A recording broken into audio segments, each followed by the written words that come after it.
আল্লাহকে ডাক দিয়ে বলে আল্লাহ ওয়া মা আনা মিনাল মুশরিকিন।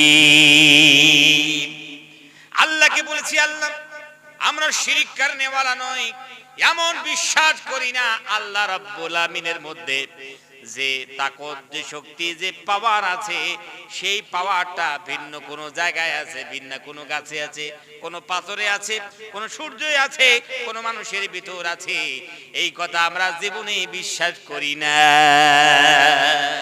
সুবহানাল্লাহ বিহামদিহি। আল্লাহ রাব্বুল আমিনকে আমরা বিশ্বাস করেছি, জীবনে শিরিক করব না। আল্লাহ কোন পাথরের সামনে, কোন মাজারের সামনে, কোন গাছের সামনে, কোন সূর্যের সামনে, কোন চন্দ্রের সামনে, কোন মানুষের সামনে জীবনে মাথা নত করব না, শিরিক করব না। সেজদার মালিক মাথা নত করব যেই দরবারে, সে তাকেই আমরা দরবার বুঝি, সেই দরবারটা কার? জোরে কোন কার?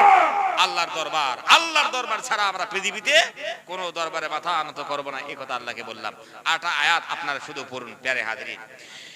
ইন্না সলাতি ওয়া নুসুকি ওয়া মাহইয়ায়া ওয়া মামাতি লিল্লাহি রাব্বিল আলামিন। আল্লাহু আকবার।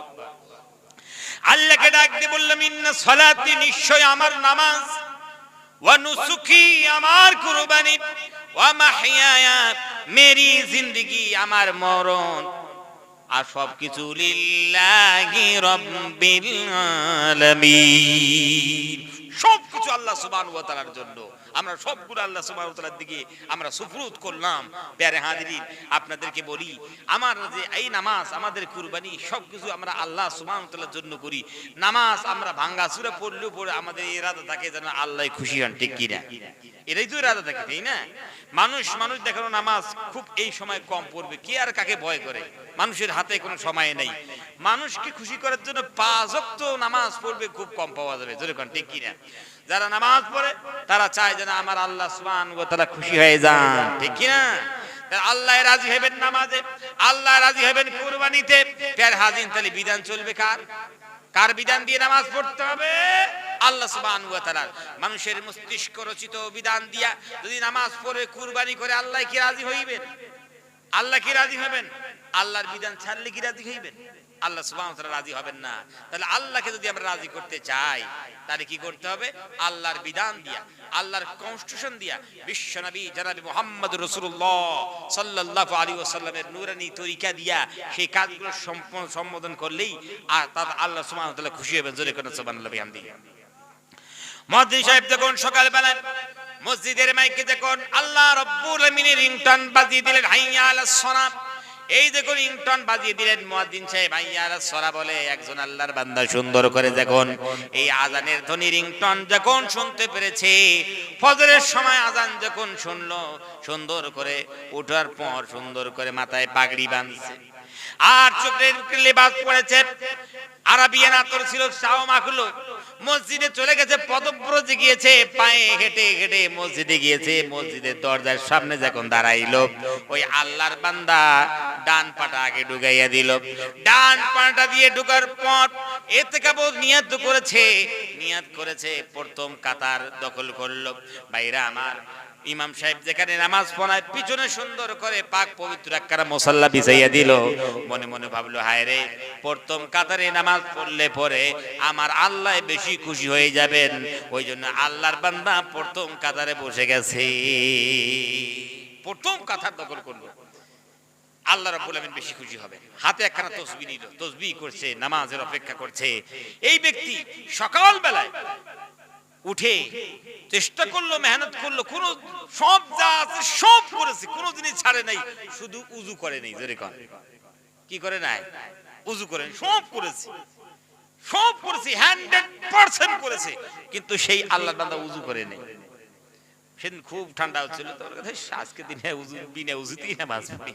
জোরে কর, নামাজ হইবে, নামাজ হইবে, এক রাকাত তো হইবে। কি করেন আপনারা? এত কষ্ট করলো, এক রাকাত তো হবে না, একটা রাকাত হবে না। তার হাজিরিন, এক রাকাত তো দূরের কথা, এভাবে 1000 রাকাত যদি নামাজ পড়ে, একটা সিজদা আল্লাহর দরবারে কবুল নাই। জোরে কর, ঠিক কিনা? তাহলে হাদিন কেন একটা বিধান ছেড়ে দিয়েছে বলে নামাজ শেষ, নামাজ হবে না।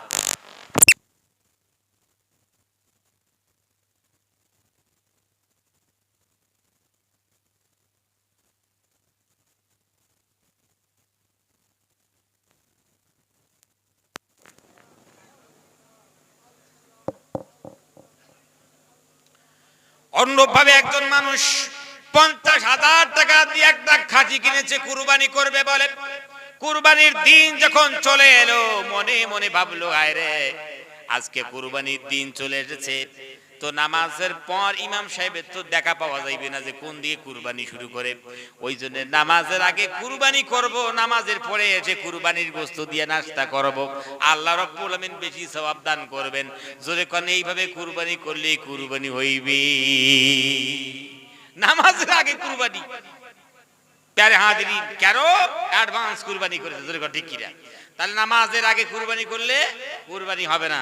আল্লাহ সুবহানাহু ওয়া তাআলা এই কুরবানি তো দূরের কথা, 1000 উট যদি আল্লাহ সুবহানাহু ওয়া তাআলার রাস্তায় জবাই করে কুরবানির দিন জীবনে কি একটা কুরবানি কবুল হইবে? কবুল হবে না প্যারে হাজিরিন। তাহলে নামাজ হবে না আর কুরবানি হবে না কিসের কারণে? একটা শুধু বিধান ছাড়ার কারণে। আল্লাহ কি ওই নামাজে রাজি হইবেন? কুরবানিতে কি রাজি হইবেন? প্যারে হাজিরিন আপনাদেরকে বলতে চাই ভালো করে একটু বুঝুন। একটা বিধান ছাড়ার কারণে আপনারা নিজেই বললেন, নিজেরাই বললেন যে হুজুর নামাজ কবুল নয়, কুরবানি কবুল নয়, এই কুরবানিতে আল্লাহ রাজি হবেন না, এই নামাজে আল্লাহ রাজি হবেন না। তো আমরা জীবনে কত বিধান ছেড়েছি, জোরে কোন আল্লাহ কি রাজি হইবে? ভাবনার জগতে একবার ভাবি তো, সিনার মধ্যে হাত রেখে ভাবি তো। কখনো কখনো দুটো চোখ বন্ধ করে বিস্তারের মধ্যে অন্ধকারে ভাবি যে আল্লাহর বিধান কত ছেড়েছি, আমি যদি আল্লাহ হইতাম তাহলে কি সহ্য করতে পাইতাম? প্যারে হাজিরিন সামান্য একটু ছেলে পেলেদেরকে বিয়ে দেওয়ার পর, বিবাহ শাদী দেওয়ার পর এমন হয় যে ছেলে পেলেরা আমার মন মোতাবেক কাজ করে না। তো এই যে মন ছেলেটা কাজ করে কিন্তু মন মোতাবেক কাজ না করে বলে হাড়ি বাড়ি থেকে আলাদা করে দেয়, জোরে কোন ঠিক কিনা? জমিন জায়গা আলাদা, তোমার খাওয়া আলাদা, পানি আলাদা, টিউবওয়েল আলাদা, সব থেকে আলাদা। কেন? বাবার মোতাবিক, বাবার মন মোতাবিক কাজ করে না বলে, জোরে কোন ঠিক কিনা? তার এত সামান্য একটু ধাক্কা লাগলো, নাফরমানি করলো, সব থেকে আমরা কি বঞ্চিত করলাম। কিন্তু আল্লাহ সুবহানাহু ওয়া তাআলাকে কত ধাক্কা দিয়েছি, জোরে কোন ঠিক কিনা? আল্লাহ রাব্বুল আমিনের কত নাফরমানি করেছি। আজ আল্লাহ রাব্বুল আমিন তিনি আমাদেরকে সুন্দর করে নিয়ামতগুলো দিয়ে যাচ্ছেন। প্যারে হাজিরিন যেহেতু আল্লাহ সুবহানাহু ওয়া তাআলার নাম হচ্ছে আর রহমান, তিনি হচ্ছেন মার্সিফুল, দয়া করে যাচ্ছেন। আল্লাহ সুবহানাহু ওয়া তাআলা ফরগিভার, maaf করনে ওয়ালা, তিনি maaf করে যাচ্ছেন। প্যারে হাজিরিন ওইজন্য আসি আমরা যদি একটু বুঝতে পারি, যদি সত্যি করে আমরা যদি আল্লাহ সুবহানাহু ওয়া তাআলার কনস্টিটিউশনগুলো জীবনে বাস্তবায়ন করতে পারতাম, যদি আমরা ইমপ্লিমেন্ট করতে পারতাম, সারা বিশ্বব্যাপী আর এভাবে মার খেতে হতো না, জোরে কোন ঠিক কি না?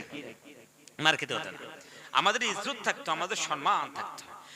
আল্লাহ রাব্বুল আমিন ডাক দিয়ে বলে বান্দারা তোমরা কি সারা বিশ্বে মার খাও, তোমাদের কি ইজ্জত নাই, তোমাদের কি সম্মান নাই, যে যেটাই মুখে এলো সেটাই কি তোমাদেরকে মানুষ বলে?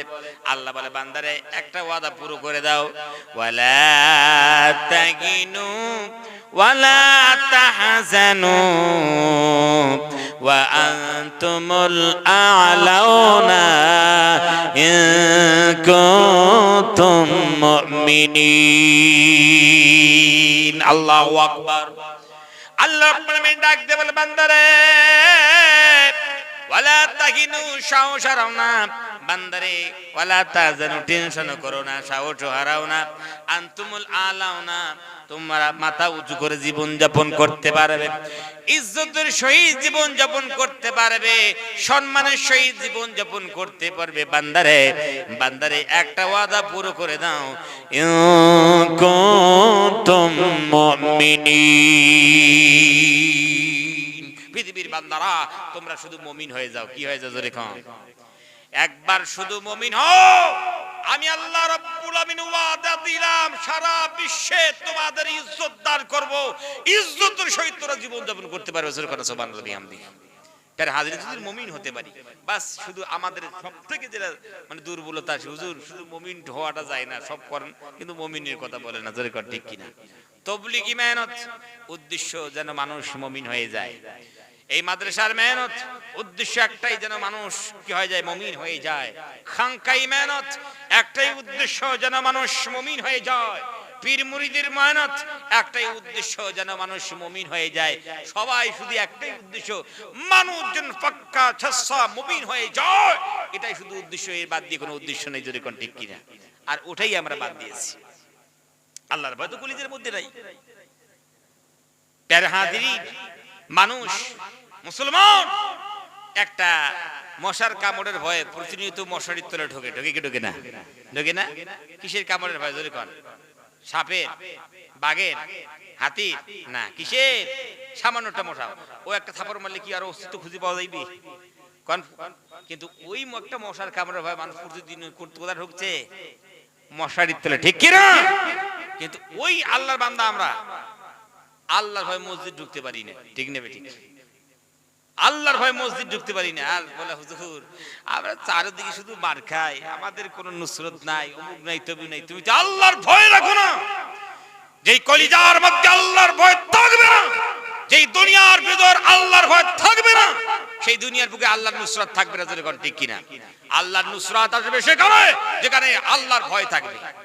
আর আমাদের সমাজে এরকম হয়েছে, আল্লাহর ভয় নেই, ওই জন্য আমাদের নুসরত আসে না। আল্লাহর নুসরত বন্ধ করে দিয়েছে। যা দেয় আল্লাহ রহম করেন একটু। প্যারে হাজিরিন, ওই জন্য ভাবনা জগতে আসি, আমরা সত্যি করে যদি মুমিন হতে পারি তো মানুষের কলবে কলবে রাজত্ব করতে পারবো। জোরে কন্যা সুবহানাল্লাহ বিহামদিহি। আর মানুষের কলবে কলবে রাজত্ব কি করে দিয়ে? বম্বিং করে জীবনে করা যায় না, তরবারি জেরে করা যায় না, হুমকি দিয়ে ধুমকি দিয়ে করা যায় না, চাপ ক্রিয়েট করে যায় না। প্যারে হাজিরিন, একটা অস্ত্র আছে, সেই অস্ত্রটা যদি আমরা চালাতে পারি তাহলে মানুষের কলবে কলবে আমরা রাজত্ব করতে পারবো। সেই অস্ত্রটার নাম হলো গুড ক্যারেক্টার, ভালো চরিত্র, হোসনে আখলাক। এই ভালো চরিত্রের অভাব মুসলমানদের। আমরা মুসলমান হয়েছে, আমাদের চরিত্র যেটা থাকা দরকার, আল্লাহর নবীর কৃষ্টি কালচার গুলো ছেড়ে দিয়েছি, যার ফলশ্রুতিতে আমাদের এই অবস্থা। ঠিক কিনা? দূর অবস্থা মুসলমান। প্রিয় হাজিরিন, নবী করিম সাল্লাল্লাহু আলাইহি সাল্লাম তিনি দুনিয়া থেকে বিদায় নিয়ে চলে গেছেন, তারপরেও মানুষের কলবে কলবে রাজত্ব করেন। যেরকম সুবহানাল্লাহ।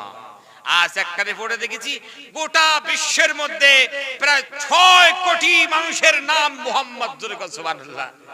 কি যে আল্লাহ সুবহানাহু ওয়া তাআলা জিন্দেগি দান করেছেন বিশ্ব নবী জনাবে মুহাম্মদ রাসূলুল্লাহ সাল্লাল্লাহু আলাইহি সাল্লামকে।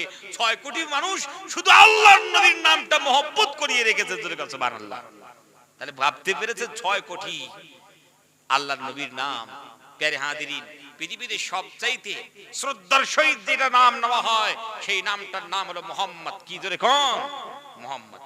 তাহলে কেমনে মনে করুন তরবারি জোরে মনে হয় এভাবে করেছেন না, গুড ক্যারেক্টার, ভালো চরিত্র দিয়ে করেছেন। জোরে কোন সুবহানাল্লাহ বিহামদিহি। নবীজি আল্লাহ রাব্বুল আলামিন ডাক দিয়ে বলেন, আইয়ুহান নাবিয়্যু ইন্না আরসালনাকা শাহিদাও ওয়া মুবাশশিরাও ওয়া নাযীরা ওয়া দাঈয়ান ইলাল্লাহি বিইذনিহি ওয়া সিরাজাম মুনীরা। আল্লাহু আকবার। আল্লাহ রাব্বুল আমিন নবীজি সাল্লাল্লাহু আলাইহি ওয়াসাল্লাম কে ডাক দিয়ে বলেন, নবীজি ইন্না আরসালনাকা, নবীজি আমি আল্লাহ রাব্বুল আমিন দুনিয়ার বুকে আপনাকে পাঠাইলাম শাহিদাম, নবীজি আপনাকে সাক্ষীদাতা বানাইয়া পাঠাইলাম, ও মুবাশশিরা, আপনাকে গুড নিউজ দাতা বানাইয়া পাঠাইলাম। ও নবীজি আপনি দুনিয়ার বুকে চলে যান, নবীজি যারা ন্যায়ের পথে থাকবে, নবীজি যারা ইনসাফের পথে থাকবে, নবীজি যারা মনুষ্যত্বর দিকে আসবে, সামাজিকতার দিকে আসবে, এক অপরের যথার্থ হক আদায় করবে, নবীজি তখন আপনি দুনিয়ার বুকে ওই শ্রেণী মানুষদেরকে জান্নাতের খুশখবরি দিবেন। জোরে কোন সুবহানাল্লাহ। নবীজি আপনাকে এই জন্য মুবাশশির বানিয়েছি। আপনি যান, আপনাকে মুবাশশির বানাইয়া আপনাকে দুনিয়াতে পাঠিয়ে দিলাম। মানুষকে গুড নিউজ আপনি দেন, সুসংবাদ আপনি দেন, খুশ খবর আপনি দেন। আল্লাহ রাব্বুল আমিন নবীকে ডাক দিয়ে বলেন, ওয়া নাযীরা, নবীজি আপনাকে নাযীর বানাইয়া দুনিয়ার বুকে পাঠাইলাম। নবীজি যখন দেখবেন মানুষের জমিনের আইল ঠেলাঠালি করে, জমিন বাড়াবাড়ি করার চেষ্টা করে, মানুষের হক নিয়ে সিনিবিনি খেলে, নবীজি যখন মানুষ আপনি দেখবেন নবীজি চুরি ডাকাতি জিনা ব্যভিচার করে, নবীজি মানুষ দেখবেন সুদ ঘুষের মধ্যে লিপ্ত থাকে, যখন মানুষ যখন জনগণ সরকারের হক আদায় করে না, আর সরকার যখন জনগণের হক আদায় করবে না, মানুষ মনুষ্যত্বের পথে থাকবে না, ইনসাফের পথে থাকবে না, সামাজিকতার দিকে আসবে না, নবীজি ন্যায়ের পথে যখন মানুষ থাকবে না, মানুষ যখন নবীজি ইল্লিগাল কাজ করে বেড়াবে, হারাম কাজ করে বেড়াবে, নবীজি তখন আপনি মানুষকে জাহান্নামের ভয় দেখাবেন। কাল কিয়ামতের ময়দানে কঠিন মুসিবতের দিন রব্বুল আলামিনের সামনে দাঁড়িয়ে সারা জীবনের হিসাব কিতাবগুলো বুঝাইয়া দিতে হবে। নবীজি আপনি যান, আপনি মানুষকে ভয় দেখান, এই জন্য আপনাকে নাজির বানাইয়া পাঠাইলাম। জোরে কান সুবহানাল্লাহ। নবীজি আপনাকে নাজির বানিয়েছে, নবীজি আপনাকে নাজির বানাইলাম, আপনি যান দুনিয়ার বুকে যান, আপনি মানুষকে ভয় দেখান। আল্লাহ রাব্বুল আলামিন ডাক দিয়ে বলেন ওয়াদাইয়ান ইলাল্লাহি বিইযনিহি ওয়াসিরাজাম মুনীরা। আল্লাহু আকবার। নবীজি আপনাকে আহ্বানকারী বানিয়ে পাঠিয়েছি, যান মানুষকে আপনি অন্ধকার অমানিসার জালে নিমজ্জিত আছে তাদেরকে বার করুন। নবীজি হকের দিকে বার করুন, ইনসাফের দিকে বার করুন, ন্যায়ের দিকে মানুষকে বার করুন। নবীজি মানুষকে লিগ্যালের দিকে বার করুন, নবীজি মানুষকে হালালের দিকে নিয়ে আসুন। নবীজি আপনাকে ওই জন্য দায়ী বানাইয়া দুনিয়ার বুকে আপনাকে পাঠাইলেন। নবীজি মানুষকে যে আপনি ডাকবেন, তো কেমনে ডাকবেন? নবীজি মানুষকে তো হকের পথে ডাকবেন, ইনসাফের পথে ডাকবেন, ন্যায়ের পথে ডাকবেন কেমনে? আল্লাহ রাব্বুল আলামিন বলেন নবীজি ফাযাক্কির, এর জন্য আপনি নসিহত করুন, তাদেরকে উপদেশ দেন। জোরে কান সুবহানাল্লাহ। নসিহত করুন। আমরা যে মনে করুন তাবলীগে যাই, তাবলীগ জামাত আসে, তো জোরে কান ওরা মনে হয় জোরদস্তি মানুষকে মনে হয় মসজিদে নিয়ে আসে নাকি, জোরে কান মারপিট করে মনে নিয়ে আসে, লাঠি নিয়ে মনে আসে, বলে বেটা যাবি না, লাঠি মারবো। জোরে কান না, নবীজি কি করে? তারা ওয়াজ ও নসিহতের মাধ্যমে, জোরে কান ঠিক কি না, আদর দিয়ে মহব্বত দিয়ে তারা কি করে? মানুষকে ডাকে না। প্যারে হাজিরিন, এরা ছিল বিশ্ব নবী সাল্লাল্লাহু আলাইহি ওয়াসাল্লামের কাজ। নবীকে আল্লাহ রাব্বুল আলামিন বলেন নবীজি ইন্নামা আনতা মুযাক্কির, নবীজি আপনি উপদেশদাতা। নবীজি মানুষকে আপনি উপদেশ দিবেন, মানুষের সামনে ওয়াজ ও নসিহত করবেন, ভালো কথাগুলো বলবেন, ন্যায়ের কথা বলবেন, ইনসাফের কথা বলবেন, মনুষ্যত্বের কথা বলবেন। নবীজি যদি আপনার কথা না শুনে, কেউ যদি ইনসাফ না বোঝে, নবীজি ন্যায়ের কথা যদি না মানে, হকের কথা যদি না মানে, আপনি কি করবেন? নবীজি আপনি কি লাঠি চার্জ করে কি তাদেরকে হকের পথে নিয়ে আসবেন? নবীজি আল্লাহ রাব্বুল আলামিন ডাক দিয়ে বলেন নবীজি লাস্তা আলাইহিম বিমুসাইতির, নবীজি লাঠি চার্জ জীবনে কারো উপর করতে পারবেন না, লাঠি চার্জ করে কোনো মানুষকে হকের পথে নিয়ে আসতে পারবেন না। নবীজি ন্যায়ের পথে নিয়ে আসতে পারবেন না, মুসলমান বানাইতে পারবেন না। নবীজি লাঠি চার্জ করনে ওয়ালা বানাইয়া আপনাকে দুনিয়াতে পাঠাই নাই। নবীজি লাঠি চার্জ করনে ওয়ালা বানাইয়া আপনাকে দুনিয়াতে পাঠাইনি। লাস্তা আলাইহিম বিমুসাইতির, আপনি তো শাসক নন, আপনি তো মুবাল্লিগ, আপনি পৌঁছিয়ে দেন, পৌঁছিয়ে দেওয়ার দায়িত্ব আপনার, হিদায়াত দেওয়ার দায়িত্ব আমি আল্লাহর। সুবহানাল্লাহ। এই জন্য নবী করিম সাল্লাল্লাহু আলাইহি ওয়াসাল্লাম তিনি সুন্দর করে হিকমতের সহিত মানুষকে হকের দিয়ে দাওয়াত দিয়েছেন, পৃথিবীর কোন ইতিহাসে দেখাতে পারবেন না। নবীজি সাল্লাল্লাহু আলাইহি ওয়াসাল্লাম ফার্স্ট অ্যাটাক করেছেন, প্রথম যুদ্ধে জড়িয়ে গিয়েছেন, এমন ইতিহাস পৃথিবীর কোন মাইকেল দেখাতে পারবে না। যদি কোন ঠিক কিনা? নবী করিম সাল্লাল্লাহু আলাইহি ওয়াসাল্লাম উদারতা ভালোবাসা দিয়ে তিনি ইসলাম প্রচার করেছেন। কি দিয়া? উদারতা ভালোবাসা দিয়ে ভাই ইসলাম প্রচার করেছেন। ন্যারো মাইন্ডের নাম ইসলাম নয়, সংকীর্ণ নাম ইসলাম নয়, তাংদিরির নাম ইসলাম নয়, ব্রড মাইন্ড এন্ড সফট মাইন্ডের নাম হলো ইসলাম। জোরে কাল সুবহানাল্লাহ বিহামদিহি। প্যারে হাজিরিন, নবী করিম সাল্লাল্লাহু আলাইহি ওয়াসাল্লামের লম্বা চড়া ঘটনা শুধু সংক্ষিপ্ত বলি। আল্লাহ নবী যখন হকের দাওয়াত দিয়েছেন, ইনসাফের দাওয়াত দিয়েছেন, যখন মা বোনদেরকে মাটিতে পুঁতিয়ে ফেলা সমাজের ছিল যখন অভ্যাস, এমন সময় বিশ্ব নবী সাল্লাল্লাহু আলাইহি ওয়াসাল্লাম মা বোনদেরকে নির্যাতনের গর্ত থেকে তুলে সম্মানের আসনে যখন বসাইতে ছিলেন, যখন মানুষ হক বুঝতে শুরু করলো, তখন মক্কার বাসিন্দারা, বড় বড় লিডারেরা তারা মনে মনে করলো সর্বনাশ, মুহাম্মদকে যেভাবে মানুষ সাপোর্ট করে আমাদের নেতাগিরি আর বেশি দিন চলবে না। ঠিক কিনা জোরে কর? আমাদের নেতাগিরি আর বেশি দিন চলবে না। ওই জন্য তারা কি করলো, আল্লাহ নবী সাল্লাল্লাহু আলাইহি ওয়াসাল্লামকে তারা শক্তি দিয়ে, বল দিয়ে তারা কি করলো, সামাজিক বাইকট করে একটা জায়গায় রাখলো। 3টা বছর আল্লাহ নবী কাটাইলেন সেখানে। সাহাবাদেরকে, আল্লাহ নবীকে সবকে এক জায়গায় রাখলেন, যে এখান থেকে বার হতে পারবে না, কেউ সাহায্য সহযোগিতা করতে পারবে না। লম্বা চড়া ঘটনা, একদম ওদিকে যাই। আল্লাহ নবী যখন বার হয়েছেন, তারপরে আল্লাহ নবী সাল্লাল্লাহু আলাইহি ওয়াসাল্লামকে তারা একেবারে জানে মারার পরিকল্পনা তারা করেছে। আল্লাহ নবীর ঘর তারা ঘেরাও করেছে, আল্লাহ নবীর উপর হামলা করে দিবে। আল্লাহ নবী সাল্লাল্লাহু আলাইহি ওয়াসাল্লামকে আল্লাহ রাব্বুল আলামিন হুকুম, নবী আপনি এখান থেকে বার হয়েছেন, মদিনার দিকে চলে যান। আল্লাহ নবী মদিনায় গিয়েছেন, সেখানে স্বস্তির নিঃশ্বাস নিয়ে তিনি কালিমা প্রচার করেছেন, হকের বাণীগুলো প্রচার করেছেন। এদের পেট ভাত হজম হচ্ছে না পেটে। তখন কি করলো, বদরের যুদ্ধ হলো, উহুদের যুদ্ধ হলো। আল্লাহ নবী সাল্লাল্লাহু আলাইহি ওয়াসাল্লামের দান মোবারক শহীদ হয়ে গেছে, আল্লাহ নবী রক্তাক্ত হয়ে গেছেন, নবীজি কষ্ট পেয়েছেন। 70 জন সাহাবা দুনিয়ার থেকে বিদায় নিয়ে চলে গেছে। আল্লাহ নবী কি ব্যথা লাগে নাই? নিজ জন্মভূমি ছাড়লেন। আল্লাহ রাব্বুল ডাক দিয়ে বলেন, নবীজি ইন্না ফাতাহনা লাকা ফাতহাম মুবিনা।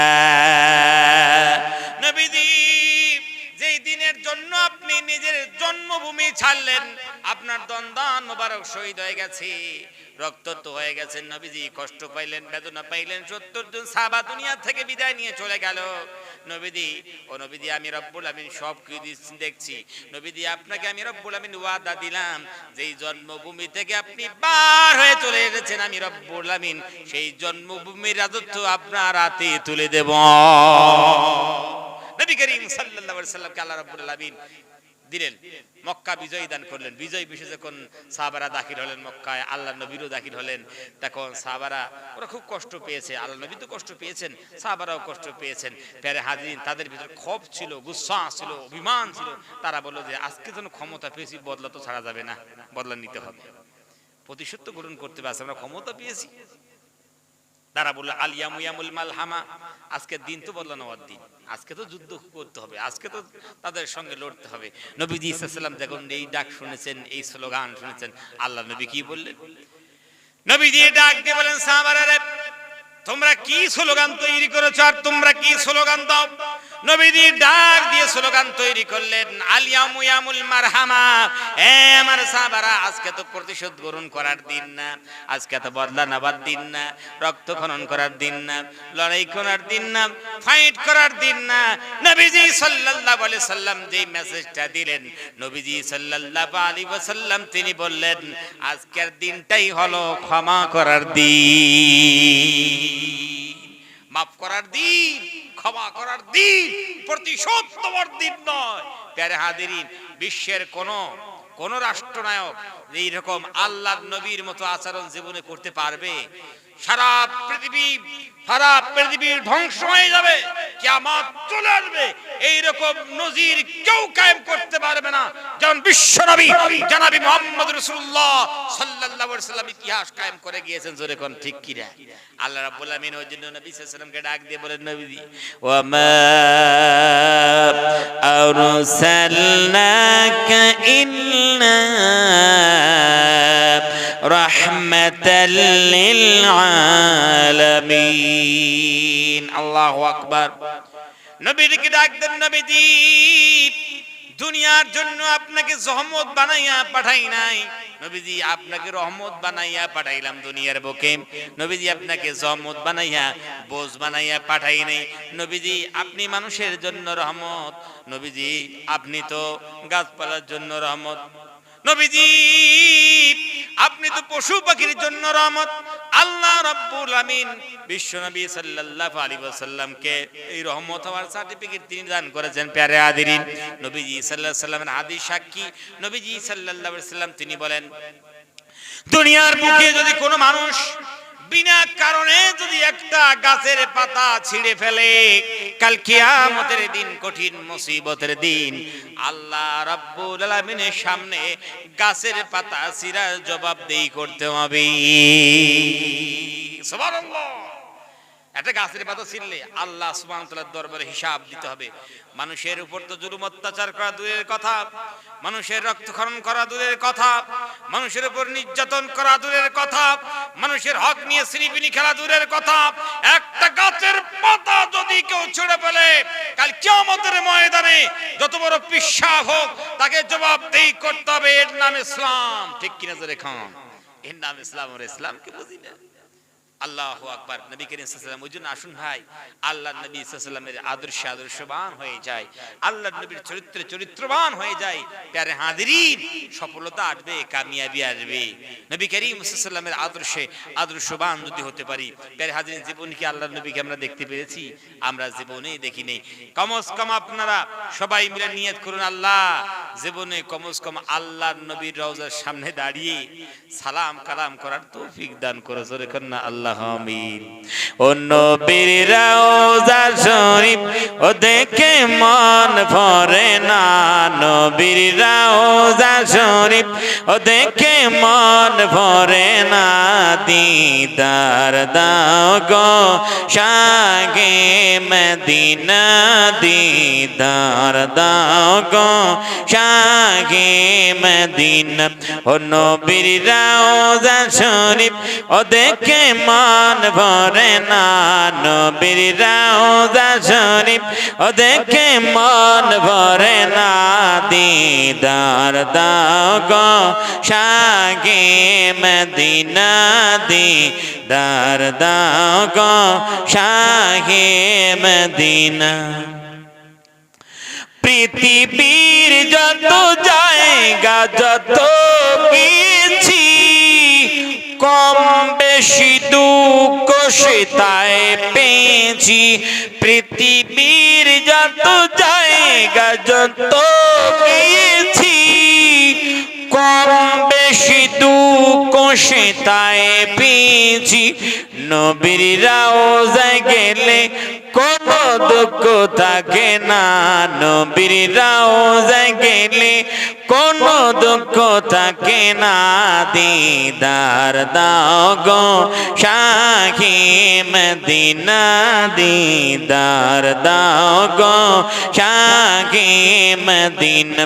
ও নবীর রওজা শরীফ ও দেখে মন ভরে না, নবীর রওজা শরীফ ও দেখে মন ভরে না, দিদার দাও গো শাহে মদিনা, দিদার দাও গো শাহে মদিনা।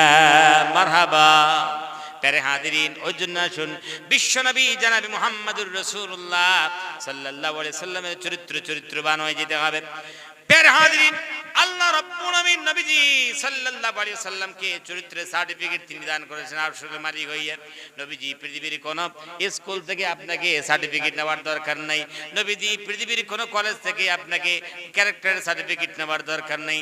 আল্লাহ রাব্বুল আমিন ডাক দিয়ে বলেন, নবীজি আমি আরশের মালিক হইয়া আপনাকে ক্যারেক্টারের গুড ক্যারেক্টারের সার্টিফিকেট দিলাম। নবীজি ওয়া ইন্নাকা আলা খুলুকিন আযীম, নবীজি আপনি মহান চরিত্রের উপর প্রতিষ্ঠিত আছেন। পৃথিবীর কোন নেতা খেতা নবীজি আপনার সামনে দাঁড়িয়ে আপনার চরিত্রের মোকাবেলা করতে পারবে না, এমন চরিত্র আমি আল্লাহ সুবহানাহু ওয়া তাআলা আপনাকে দান করেছি। প্যারে হাজিরিন, সেই নবীর চরিত্রবান হতে হবে।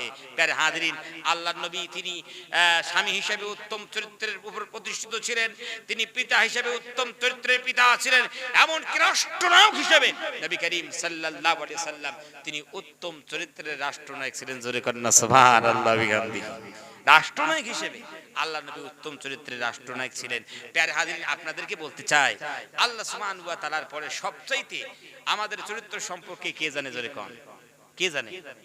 আমাদের স্ত্রীরা। ভাই উঠেন কেন আপনারা? আজীব ব্যাপার,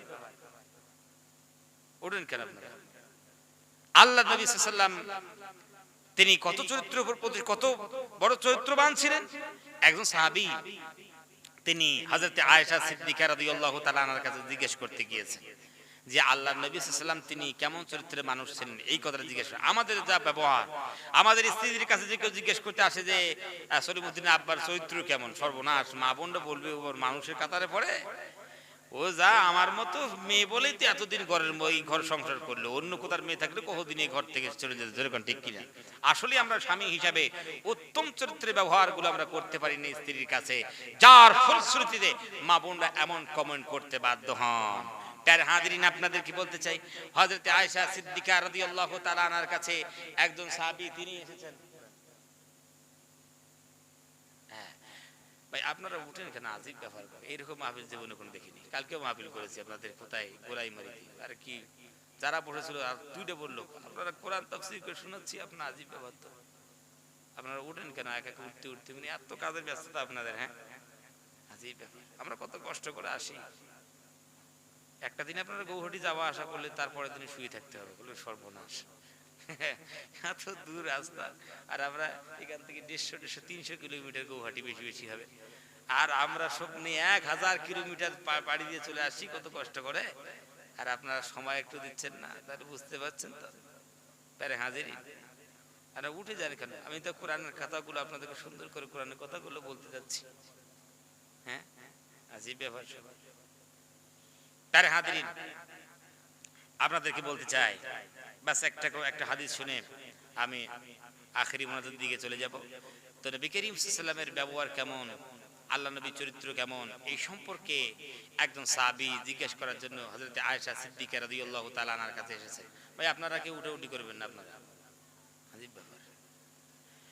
নবী করিম সাল্লাল্লাহু আলাইহি ওয়াসাল্লামের সম্পর্কে জিজ্ঞাসা করার জন্য একজন সাহাবী হযরতে আয়েশা সিদ্দিকা রাদিয়াল্লাহু তাআলা আনহার কাছে চলে এলেন। ইয়া উম্মুল মুমিনিন, ও উম্মুল মুমিনিন, মুমিনদের মা আয়েশা, কাইফা কানা খুলুকু রাসূলিল্লাহি সাল্লাল্লাহু আলাইহি ওয়াসাল্লাম, আপনি একটু বলেন তো আল্লাহর নবীর ব্যবহার কেমন ছিল, আল্লাহর নবীর চরিত্র কেমন ছিল, আল্লাহর নবীর ক্যারেক্টার কেমন ছিল।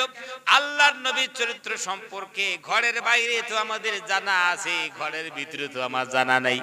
দয়া মেহেরবানি করে আপনি একটু বর্ণনা দিন কেমন ছিল।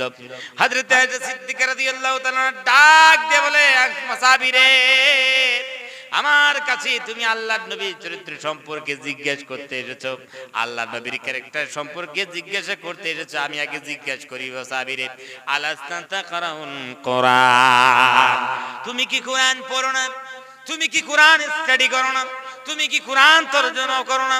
ওই সাহাবী বললেন, বালাক ও উম্মুল মুমিনিন, আমি তো কোরআনও পড়ি, কোরআনও স্টাডি করি, কোরআন তরজমা করি, কোরআন ব্যাখ্যা করি, উম্মুল মুমিনিন সবকিছু করি। তিনি বলেন, যদি কোরআন পড়ো, কোরআন যদি স্টাডি করো, কোরআন যদি তরজমা করো, তুমি শুনে রেখে দাও, বিশ্বনবী জনাবি মুহাম্মদুর রাসূলুল্লাহ সাল্লাল্লাহু আলাইহি ওয়াসাল্লামের চরিত্র পুরো কোরআনুল কারীম।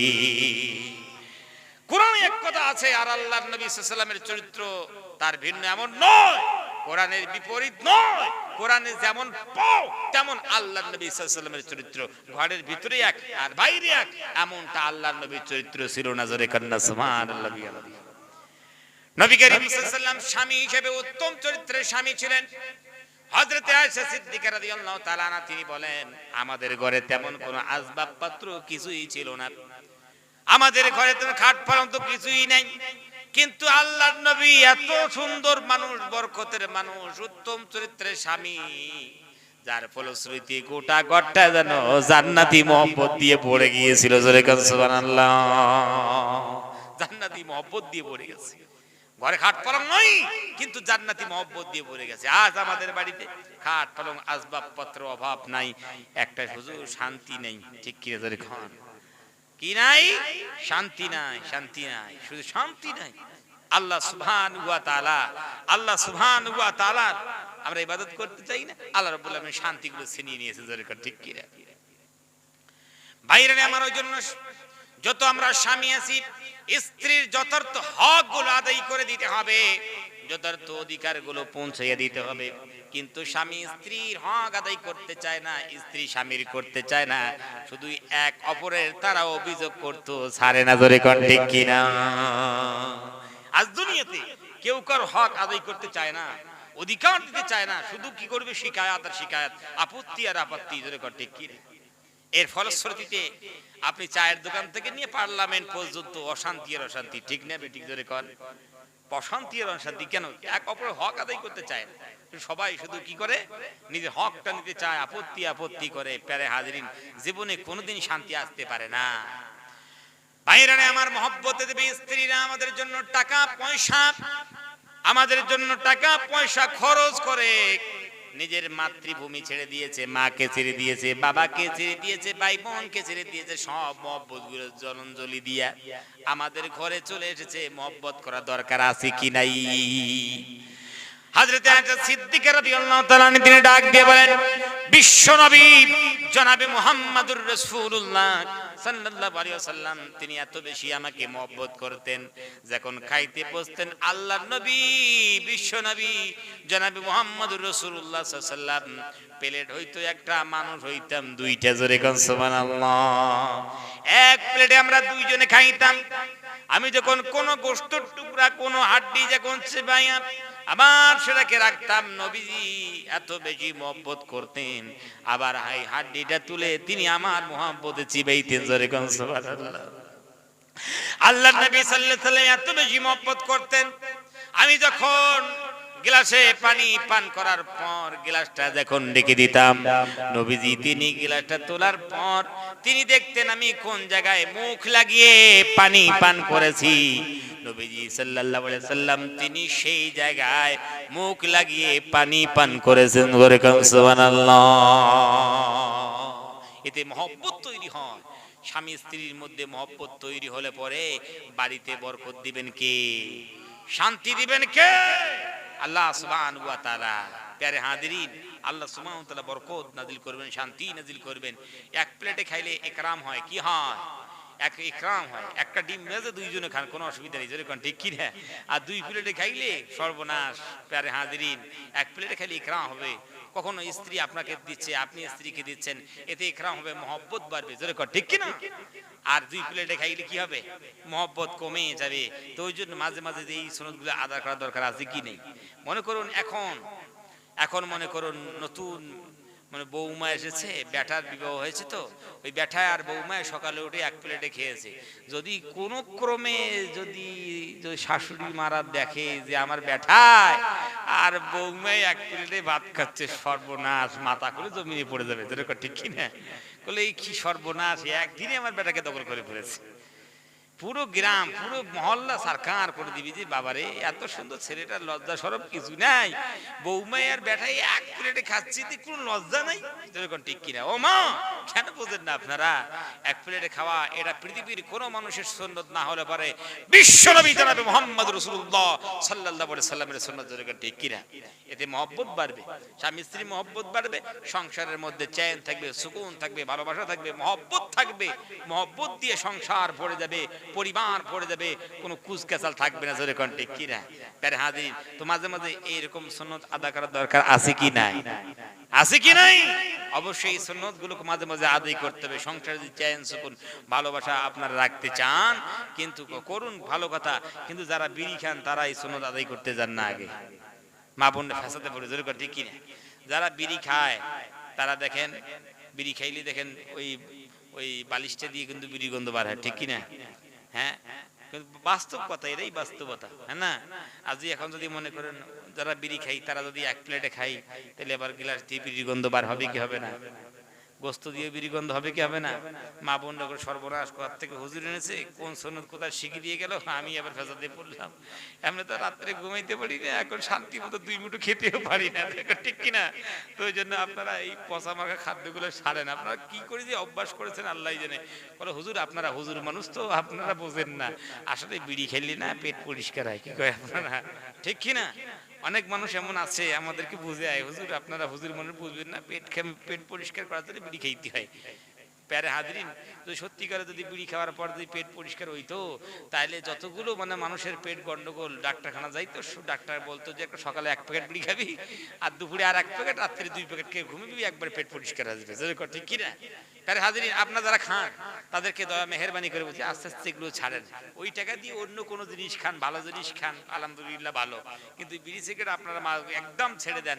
নবীজি সাল্লাল্লাহু আলাইহি ওয়াসাল্লাম বলেন মান আকালা সুমান আও বাসালা, যারা পেঁয়াজ খাইলো, যারা কাঁচা পেঁয়াজ খেয়েছে, কাঁচা রসুন খেয়েছে, ফালা ইয়াকরাবানা মসজিদানা, তারা আমার মসজিদের ধারে পর্যন্ত যদি না আসে, মসজিদ ঢুকা তো দূরের কথা, ওই ধারে যেন না আসে।